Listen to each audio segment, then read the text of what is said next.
नमस्कार। कहानी संग्रह में हमारे सभी दर्शकों का हार्दिक स्वागत है। दर्शकों, आज हम पूर्णिमा के अवसर पर श्री सत्यनारायण भगवान की कथा श्रवण करेंगे। कथा श्रवण करने से पूर्व कमेंट में श्री सत्यनारायण भगवान की जय लिखना न भूलें। और यदि अभी तक आपने हमारे चैनल को सब्सक्राइब नहीं किया तो सब्सक्राइब करें, वीडियो को शेयर एंड लाइक अवश्य करें, बेल आइकन को प्रेस करें जिससे संपूर्ण वीडियो की जानकारी आपको प्राप्त हो सके। और पूर्ण फल प्राप्त करने के लिए वीडियो को अंत तक जरूर देखें। दर्शकों, कथा श्रवण करने से पूर्व बोलिए सत्यनारायण भगवान की जय। दर्शकों, एक बार नेम सारण तीर्थ में शौनक आदि 88,000 ऋषियों ने सूत जी से पूछा, इस कलयुग में वेद विद्या सहित मनुष्यों को भक्ति किस प्रकार प्राप्त हो सकती है? कोई ऐसा उपाय बताइए जिससे इस कलयुग में थोड़े से ही तप जप में पुण्य की प्राप्ति हो सके और मनुष्य को मनोवांछित फल प्राप्त हो सके। हे देव, हम सभी ऐसे ही कल्याणकारी कथा सुनने की इच्छा करते हैं। यह सुनकर सूत जी महाराज बोले, वैष्णवों में पूज्य, आप सभी के प्राणियों के हित की बात पूछी है, इसलिए मैं आपको ऐसे श्रेष्ठ व्रत को बताऊंगा जो महर्ष नारद जी ने श्री हरि विष्णु से पूछा था। वही व्रत कथा मैं आपके सामने प्रस्तुत कर रहा हूँ। सभी ध्यान से सुने। यह समय महर्षि नारद जी घूमते हुए मृत्युलोक में भ्रमण करने के उद्देश्य से आए और उन्होंने मृत्युलोक पर अपने कर्मों के दुख भोग रहे लोगों के दुख को देखकर नारद जी ने सोचा, ऐसा कौन सा उपाय किया जाए जिससे मनुष्यों के दुखों का निवारण हो सके। यही विचार करते हुए वे विष्णु लोक पहुंचे और वे देवों में इष्ट श्री हरि विष्णु की स्तुति करने लगे और बोले, हे प्रभु, आप अत्यधिक सामर्थ्यवान हो, आपका न आदि है न अंत है, आप भक्तों के दुख दरिद्रता को दूर करने वाले हो, आपको करोड़ों बार प्रणाम है। नारद जी की स्तुति को सुनकर श्री सत्यनारायण भगवान बोले, हे मुनि श्रेष्ठ, आप किस समाधान को लेकर यहाँ पर आए हैं? आप निसंकोच होकर कहो। भगवान नारायण के पूछने पर नारद जी बोले, हे देव, मनुष्यों में अनेकों योनियों में जन्मे लोग अपने कर्म फल को भोगकर अत्यंत दुखी हो रहे हैं। हे नाथ, कृपा करके ऐसा उपाय बताएं कि मृत्युलोकवासी थोड़े से ही प्रयास द्वारा किस प्रकार सुखी रह सकते हैं। तब नारद जी की बात को सुनकर श्री हरि विष्णु बोले, ऋषि श्रेष्ठ, तुमने मनुष्यों की भलाई को देखते हुए बहुत ही श्रेष्ठ प्रश्न किया है। मैं आपको ऐसा व्रत बता रहा हूँ जिसे करने से मनुष्य पापों से मुक्त हो जाता है। यही व्रत कथा मैं प्रेम पूर्वक आपके समक्ष प्रस्तुत कर रहा हूँ। तब नारद जी बोले, उस व्रत की विधि विधान क्या है तथा यह व्रत सर्वप्रथम किसने किया था और यह व्रत किस दिन करना चाहिए? हे कृपा निधान, इसे विस्तार पूर्वक बताइए। नारद जी के वचन को सुनकर श्री हरि बोले, यह व्रत शोक और संतापों को मिटाने वाला, सर्वस्व विजय दिलाने वाला है। इस व्रत को प्रदोष काल में अपने बंधु बांधवों के साथ भक्ति भाव से इसकी पूजा कथा का श्रवण करना चाहिए। धूप दीप, कदली फल, गेहूं का आटा, शक्कर या साटी का आटा व सभी भक्षण योग्य पदार्थों को मिलाकर भगवान का प्रसाद बनाकर भोग लगाएं और अपनी सामर्थ्य अनुसार अपने बंधु बांधवों को भोजन कराएं। इस प्रकार नियम पूर्वक जो भी व्यक्ति इस व्रत कथा को सुनता है उसकी सभी मनोरथ पूर्ण होकर अंत में विष्णु लोक की प्राप्ति होती है। इस कलयुग में मोक्ष प्राप्ति का यही सरल उपाय बताया गया है। बोलिए सत्यनारायण भगवान की जय। अब दर्शकों, हम आपके सामने श्री सत्यनारायण व्रत कथा का दूसरा अध्याय प्रस्तुत कर रहे हैं। सूत जी बोले, जिस व्यक्ति ने सर्वप्रथम यह व्रत किया था उसके विषय में मैं विस्तार पूर्वक बताता हूँ। सुंदर देवमयी काशी नगरी में एक अत्यंत ही दरिद्र ब्राह्मण भूख प्यास से व्याकुल होकर इधर उधर भटकता फिरता था।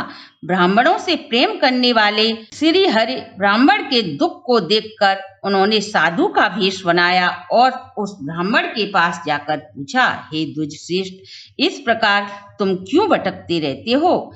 तब वह ब्राह्मण बोला, मैं अत्यंत ही निर्धन हूँ और भिक्षा प्राप्ति के उद्देश्य से इधर उधर भटकता रहता हूँ। यदि आपके पास कोई उपाय हो इससे मेरी दरिद्रता दूर हो सके वह बताएं। तब ब्राह्मण वेशधारी भगवान बोले, आप सर्व मनोरथ पूर्ण करने वाला सत्यनारायण व्रत करो। इस व्रत से मनुष्यों के सभी दुख दरिद्र दूर हो जाते हैं। तब उस ब्राह्मण ने व्रत की संपूर्ण विधि को पूछा। श्री हरि ब्राह्मण को व्रत की संपूर्ण विधि बताकर अंतर्ध्यान हो गए।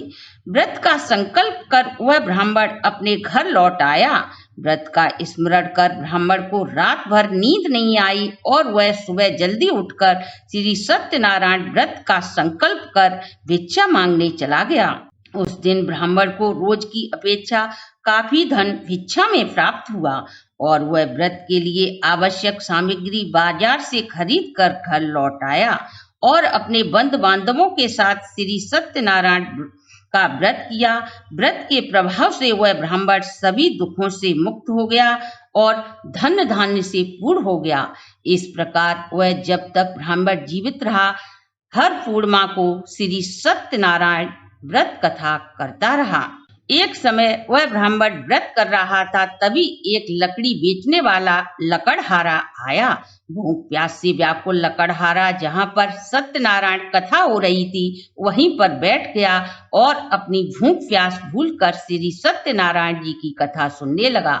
जब कथा समाप्त हुई तब उस लकड़हारे ने ब्राह्मण से पूछा, आप किस देवता की पूजा कर रहे हो और इस व्रत को करने से किस फल की प्राप्ति होती है?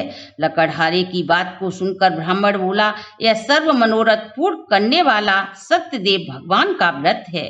इन्हीं की कृपा से मेरे यहाँ धन धान्य की वृद्धि हुई है। पहले मैं भी बहुत ही गरीब था। सत्यनारायण व्रत की विधि पूछकर व प्रसाद खाकर ब्राह्मण मन ही मन में सत्यनारायण व्रत का संकल्प कर घर लौट आया।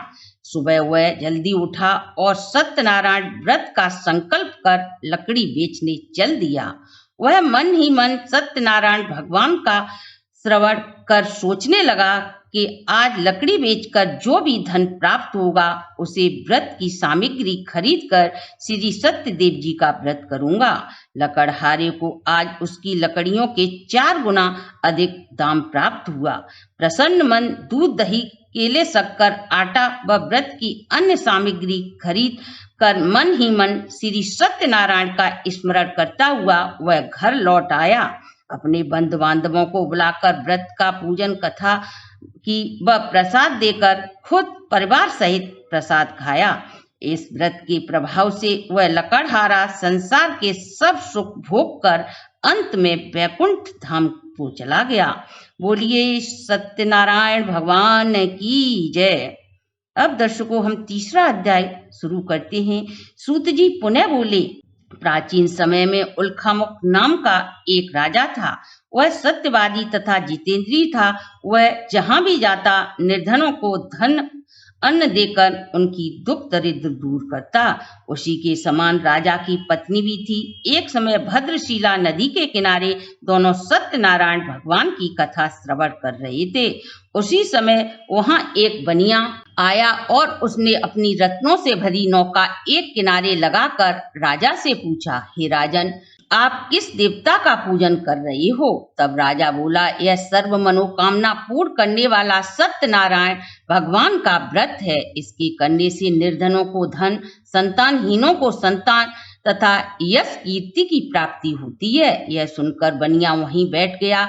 सत्यनारायण भगवान की कथा सुन प्रसाद पाकर मन ही मन श्री सत्यनारायण भगवान के व्रत का संकल्प कर यदि मेरे भी संतान होगी तो मैं भी इस महाकल्याणकारी सत्यनारायण भगवान के व्रत को अवश्य ही करूंगा। यह सोचकर वह घर आया और अपनी पत्नी लीलावती से समस्त व्रत का वर्णन कह सुनाया। सत्यनारायण भगवान की कृपा से लीलावती ने एक सुंदर कन्या को जन्म दिया जिसका नाम कलावती रखा गया। चंद्रमा की कलाओं की भांति वह कन्या दिन प्रतिदिन बढ़ने लगी। उसकी पत्नी ने बनिए को श्री सत्यनारायण व्रत की कथा का स्मरण दिलाया। सत्यनारायण भगवान की कृपा से हमें संतान की प्राप्ति हो चुकी है, अतः अब हमें यह व्रत कर देना चाहिए। तब बनिया बोला, मैं इस व्रत को कन्या के विवाह के समय करूंगा। यह कहकर बनिया अपने व्यापार में लग गया। कलावती को युवा देख बनिया ने अपनी पुत्री का विवाह कंचनपुर के एक सेठ के पुत्र के साथ कर दिया, परंतु बनिए ने अभी भी श्री सत्यनारायण भगवान का व्रत नहीं किया, जिससे सत्यदेव भगवान बनिए पर कुपित हो गए। बनिया अपने दामाद के साथ रत्नसारपुर में जाकर व्यापार करने लगा। एक बार चंद्रकेत नाम के राजा के यहाँ से चोर बहुत सा धन चुरा कर ले गए, और जब राजा के सैनिकों को अपने पीछे आते देखा चोरों ने, तो चुराया हुआ धन जहां पर बनिया और उसका दामाद ठहरा था वहीं डेरे में छुपा दिया और स्वयं भाग गए। जब राजा के सैनिक चोरों की तलाश कर रहे थे तो राजकोष से चुराया धन सत्यनारायण के कोप के कारण साधु बनिए के डेरे में ही मिल गया। अब तो चोर ससुर दामाद दोनों को बंदी बनाकर राजा के सामने उपस्थित कर दिया। राजा की आज्ञा से बनिया और उसका दामाद को कारागार में डाल दिया गया और उसका कमाया हुआ भी धन राजकोष में जमा कर दिया गया। इधर सत्यदेव के कोप से साधु बनिया की पुत्री व पत्नी भी अत्यधिक दुख के दिन काट रही थी। सारा धन चोर चुरा ले गए। धन भूख प्यास से व्याकुल कलावती एक ब्राह्मण के घर गई। वहां श्री सत्यनारायण व्रत कथा हो रही थी। वह वहीं पर अपनी भूख प्यास भूल कर बैठ गई और जब कथा समाप्त हुई तब प्रसाद पाकर अपने घर आई। तब काफी अंधेरा हो चुका था। जब लीलावती ने अपनी पुत्री से लेट आने का कारण पूछा तब कलावती ने अपनी माँ को श्री सत्यनारायण व्रत की कथा सुनाई। यह सुनकर लीलावती को अपने पति के वचनों का स्मरण हो गया और दूसरे ही दिन उसने अपने बंधु बांधवों को बुलाकर अपनी पुत्री के साथ सत्यनारायण व्रत करने का निश्चय कर अपने बंधु बांधवों से पूजा की आवश्यक सामग्री मांग व्रत किया और अपने व्रत भूलने के लिए श्री सत्यनारायण भगवान से माफी मांगी।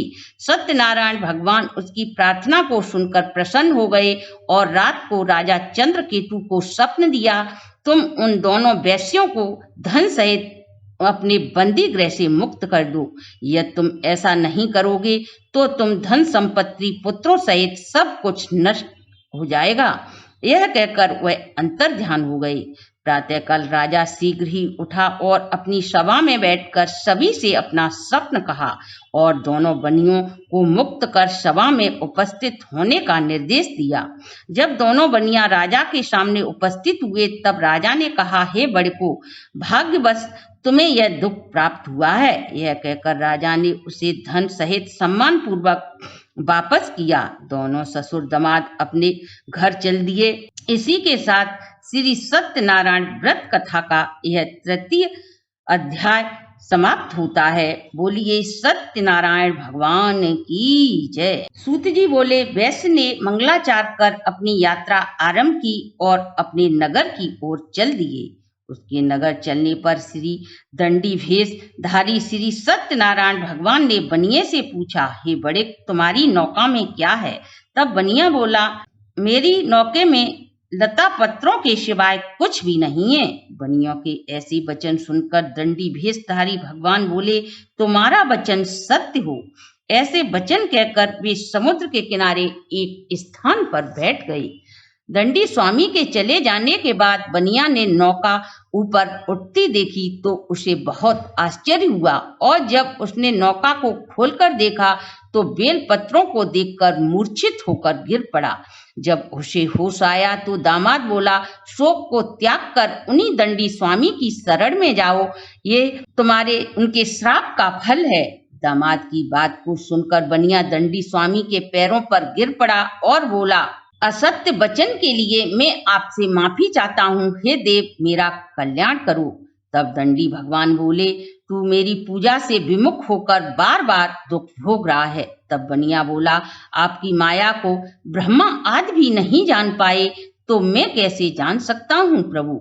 भगवान ने इच्छा अनुसार प्रसन्न होकर वरदान दिया और अंतर ध्यान हो गए। जब बनिया ने नौका के पास आकर देखा तो वह रत्नों से भरी थी। बनिए ने वहीं अपने साथियों के साथ बैठकर श्री सत्यनारायण भगवान का पूजन किया और प्रसाद पाकर अपने नगर की ओर चल दिया। जब नगर के समीप पहुंचे तो अपने दूत के द्वारा अपने आगमन की सूचना अपने घर भेज दी।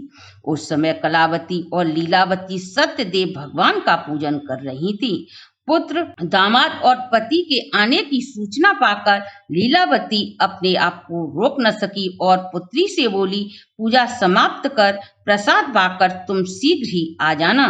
मैं पति व दामाद के स्वागत के लिए जा रही हूँ।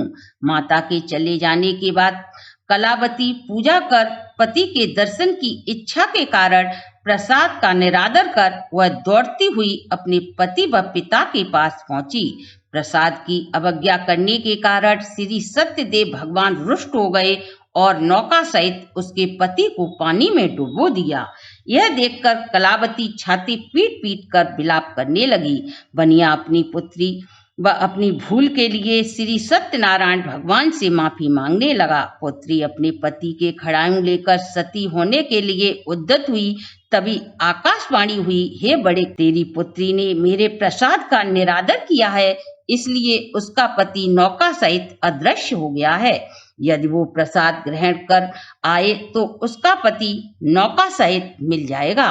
आकाशवाणी को सुनकर कलावती घर की ओर दौड़ जाती है और श्री सत्यनारायण भगवान का प्रसाद पाकर जब वापस लौटती है तो अपने पति के दर्शन प्राप्त करती है। इसके बाद बनिया अपने परिवार सहित घर पर आकर अपने बंधु बांधवों को बुलाकर श्री सत्यनारायण का पूजन कथा सुनते हैं। बनिया अपने परिवार के साथ समस्त सुख भोग कर अंत में वैकुंठ धाम की प्राप्ति होती है। बोलिए सत्यनारायण भगवान की जय। सूत जी बोले, हे ऋषियों, इसके अलावा मैं एक और कथा आपको सुनाता हूँ, ध्यान से सुनो। प्रजापालन में लीन तुंगध्वज नाम का एक राजा था। उसने भी भगवान के प्रसाद का निरादर करने के कारण बहुत से दुख झेले। एक बार वह वन्य जीवों को मारकर एक वन में वृक्ष की छाया में बैठा हुआ था। वहां पर कुछ ग्वाल बाल इकट्ठे होकर श्री सत्यनारायण भगवान का पूजन कर रहे थे। अभिमानवश राजा ने न तो पूजा स्थान के पास गया और न ही सत्यदेव भगवान को प्रणाम किया। जब कथा समाप्त हुई तो ग्वालों ने राजा को प्रसाद दिया। प्रसाद को वह वहीं पर छोड़कर नगर चला गया। जब वह नगर गया तो उसे वहां सब कुछ तहस नहस मिला। राजा यह देख समझने में देर न लगी। वह अति शीघ्र ही ग्वाल वालों के पास पहुंचा और विधि पूर्वक व्रत कथा सुनकर प्रसाद पाकर वापस लौटा तो उसे श्री सत्यदेव भगवान की कृपा से सब कुछ सही सलामत मिला। अब तो वह राजा प्रतिमाह सत्यनारायण व्रत पूजा कथा सुनने लगा। सत्यदेव भगवान की कृपा से दीर्घ काल तक राज्य सुख भोग कर वह वैकुंठ धाम चला गया। जो भी भक्त प्रेम पूर्वक श्री सत्यनारायण व्रत की कथा का श्रवण करेगा उसी के सभी मनोरथ पूर्ण होकर वैकुंठ धाम की प्राप्ति होगी।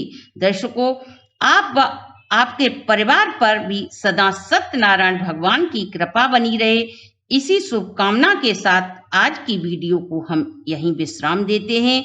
दर्शकों, अगर आपको हमारी यह वीडियो अच्छी लगी हो तो कमेंट में श्री सत्यदेव भगवान की जय लिखना न भूलें और यदि अभी तक आपने हमारे चैनल को सब्सक्राइब नहीं किया तो सब्सक्राइब करें। वीडियो को शेयर एंड लाइक अवश्य करें।